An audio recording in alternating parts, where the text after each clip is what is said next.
nombre del Padre, del Hijo y del Espíritu Santo. Les recordamos que mañana en la fiesta de la Virgen de Nuestra Señora de Guadalupe hay solo misa en la mañana a las 8 y misa en la tarde a las 6. El rosario en la tarde comienza a las 5 de la tarde. Y nos invitamos a las posadas o novenas, a novena de la Navidad, comenzando este viernes después de la misa. Y el grupo de oración tiene venta de comida ahorita después de la misa. Y este próximo sábado tendremos un retiro de Adviento, empezando con la misa a las 8 de la mañana y 2 conferencias a las 9, a las 10 y terminar con la bendición con el Santísimo Sacramento. Muy bien. Pues este domingo se le conoce como el Domingo de la Alegría, en la liturgia, como lo invita San Pablo a los Filipenses, diciéndonos: alégrense siempre en el Señor.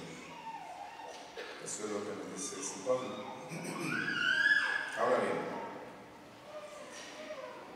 la alegría es más que la felicidad,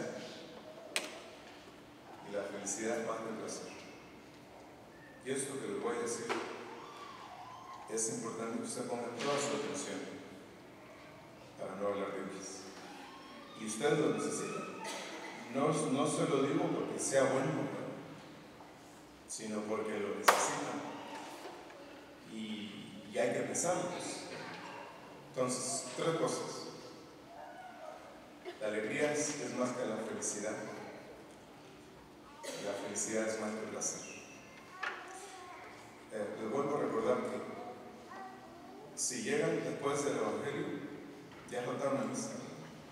Hay que volver a misa más tarde. Y por lo tanto no se puede recibir la comunión. Hay que estar para la misa, al menos antes del Evangelio.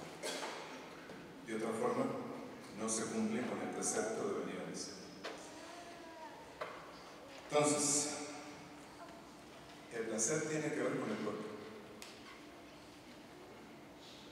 con lo meramente físico. La felicidad tiene que ver con la inteligencia y la alegría tiene que ver con el alma, con el centro de nosotros mismos. ¿Sí? Entonces, el placer es meramente físico. Si a un perro le dan un hueso, ya está hecha su vida. Nosotros no fuimos creados para el placer.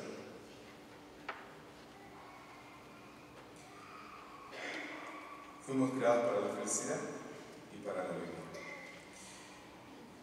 Entonces,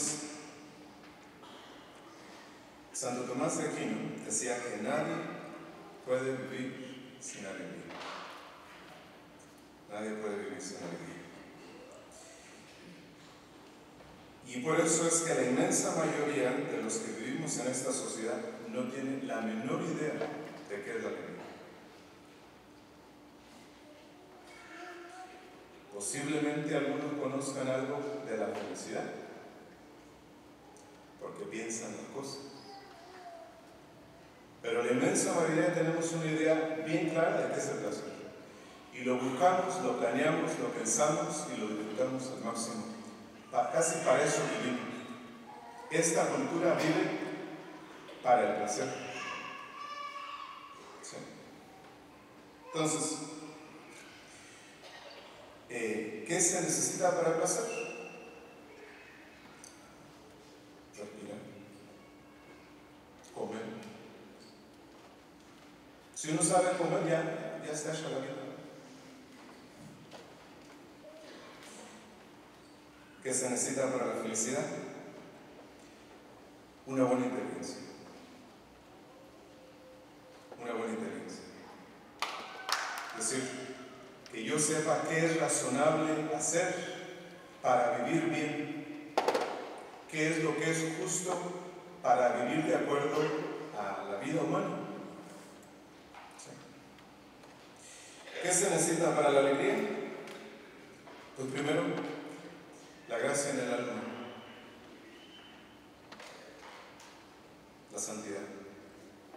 Solamente. Se necesita la virtud.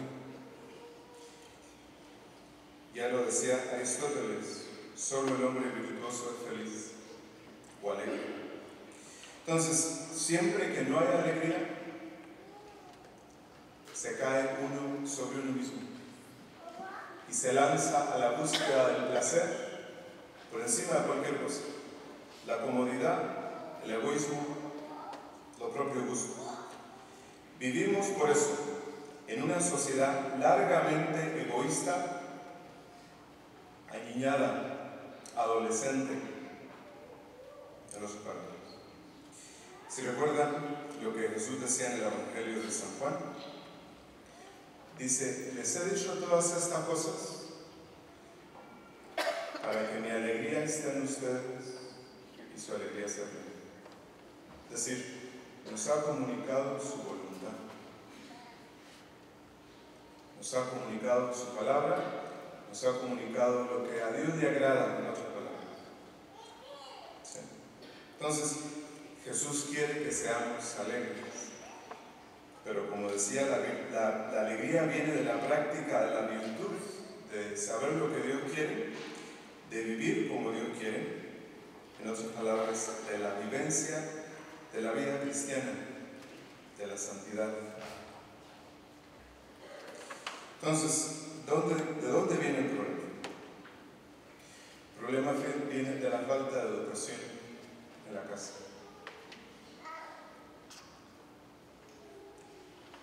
De la educación que no hemos recibido, de la negligencia o falta de formación que deberíamos haber recibido en la infancia. Y me refiero simplemente a buenos ejemplos y la práctica de las virtudes. Eso es todo. Eso es todo. Hoy por hoy, la inmensa mayoría de los jóvenes han crecido con una idea distorsionada de la realidad. Es decir, han llegado a la juventud y a la edad adulta con las mismas debilidades o las mismas actitudes de cuando eran niños. Y ya con esto que acabo de decir, ya les digo a ustedes cuáles son todos los problemas que tenemos. Porque no hemos crecido. Es decir, llegamos a la edad adulta irresponsables, irresolutos, ensimismados, egoístas, irreligiosos, y todo por no haber recibido una buena cantidad de buenos ejemplos y de virtudes de nuestros padres y de los otros adultos de la sociedad. Es decir, muchos jóvenes han llegado a la edad adulta sin carácter, sin vigor interior, sin virtud. Tan importante es enseñarles a sus hijos las oraciones, como importante es enseñarles a sus hijos a tener el juicio justo de las cosas. Tan importante es enseñarles que es importante venir a misa, como enseñarles a controlarse a sí mismos, a vencer la tentación a la flojera. Tan importante es enseñarles a amar a la Santísima Virgen, como enseñarles a vivir sin lujos y a enfrentarse a la vida con coraje. Todas estas cosas son igualmente importantes. ¿Por qué creen ustedes que cuando se trata de enseñarle catecismo a sus hijos, lo primero que hacen los padres es quejarse? Porque en la familia no hay ninguna virtud, porque en la familia no hay adultos, porque en la familia nadie da buenos ejemplos. ¿Dónde gastan la inmensa mayoría de su vida? En dos trabajos que tienen, y luego en gastar lo que tienen, en consumir lo que tienen, y ya. ¿Y los hijos quién los cría? ¿La suegra o la vecina? ¿O alguien a quien se le paga? Que no le enseña más que a comer y a jugar. Todos hemos de saber lo que son la fe, la esperanza, la caridad, la prudencia y la justicia, la templanza, la fortaleza. Si somos adultos, tenemos que saber qué son esas cosas. Estas 7 cosas forman el carácter, o mejor dicho, forman lo que es una persona adulta.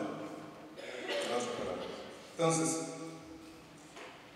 si conocemos qué son la fe, la esperanza y la caridad, la prudencia, la justicia, la fortaleza y la templanza, sabemos cuáles son los contrarios de estas cosas: la falta de fe, la desesperación, el aburrimiento, el egoísmo, la ausencia de buen juicio, la irresponsabilidad, la blandura de carácter y la autoindulgencia, o la falta de templanza.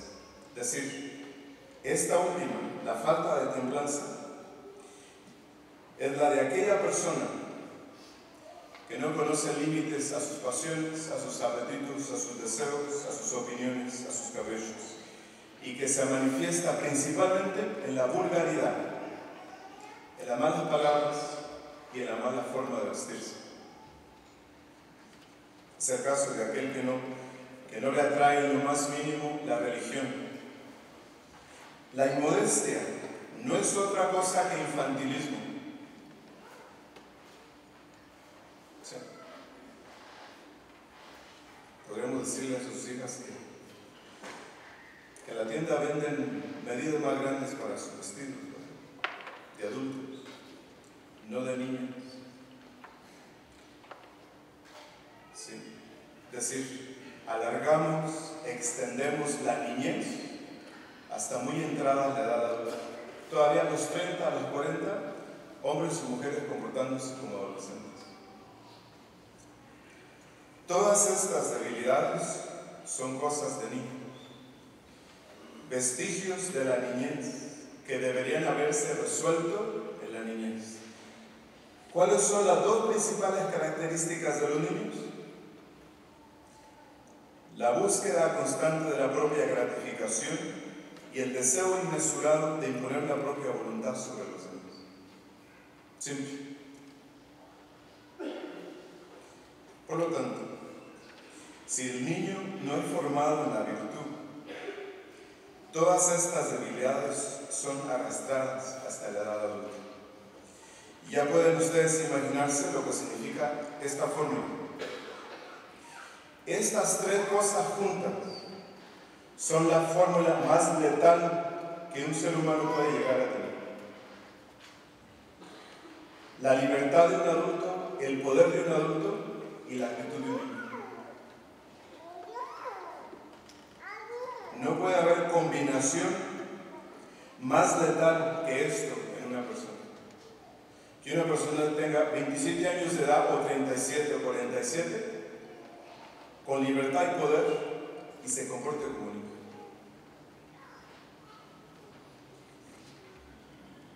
¿Creen ustedes, o cuánto tiempo creen ustedes que sus hijos adolescentes gastan en crecer en virtud? ¿Cuántas horas al año? Posiblemente ninguna. Cuando debería ser lo único que hacen en sus casas. Las escuelas lo único que hacen es explotar la niñez, extender, engrandecer la niñez, en vez de prepararnos para la edad adulta. Entonces, el desafío más grande que tenemos en la sociedad en que vivimos, en nuestras propias familias, es aprender, enseñar a los hijos en la virtud. Si enseñamos a nuestros hijos a vivir, a ser hombres y mujeres con virtud, estaríamos condenándolos a la alegría, a la felicidad, a que experimenten la alegría verdadera que brota del olvido de uno mismo, del sacrificio de uno mismo, del servicio a Dios y a los demás.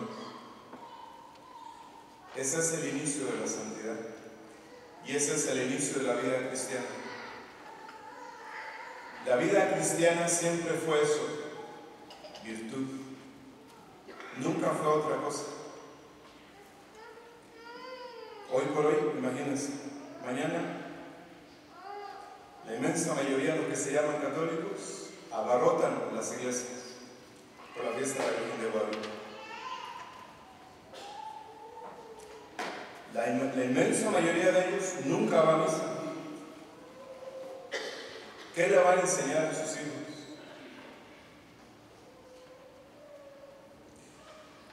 Qué bueno fuera si sus casas fueran el lugar donde todos viven, donde todos colaboran, donde todos se sacrifican, donde todos trabajan, donde se hacen la vida feliz los unos a los otros por la virtud.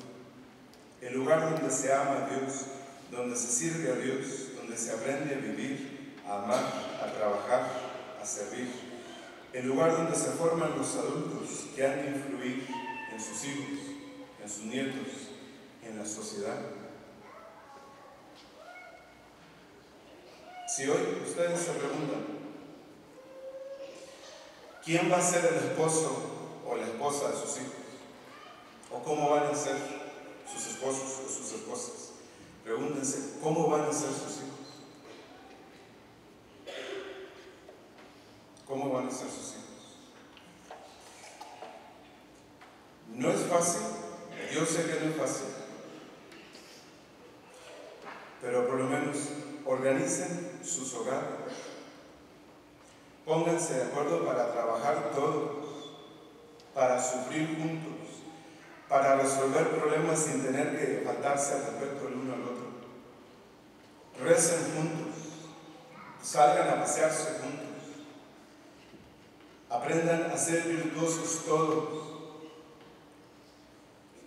Y esto representa quizás un desafío muy grande para ustedes, especialmente cuando nosotros los hombres vivimos en una generación de hombres débiles, sin principios, flojos. Eso es lo que hay que hacer. Eso es lo que hay que hacer. Ni nuestras familias, ni la sociedad en la que vivimos, ni el consumerismo en el que vivimos cambiarán si nosotros no crecemos como seres humanos. Si ustedes consideran que ir a misa, rezar todos los días, saberse toda la respuesta del catecismo, eso es suficiente, es bueno. Pero aquí lo que se necesita es hombres y mujeres crecidos, adultos, desarrollados, con virtud. La escuela no les ayuda de ninguna forma. Si ustedes no lo hacen, los educa la televisión. Sí. Entonces, pidámosle a Dios en esta mitad del Adviento, pidámosle a Dios la fortaleza de toda la virtud para desear de veras, con olvido de nosotros mismos, desear de veras que nuestros hijos sean alegres, hombres y mujeres de a de veras, como lo necesitan ustedes, como lo necesita la iglesia, como lo necesita el país. Si eso hacemos, ya habremos cumplido nuestra vocación y seremos felices aquí y para siempre en la otra vida. En nombre del Padre, del Hijo y del Espíritu Santo.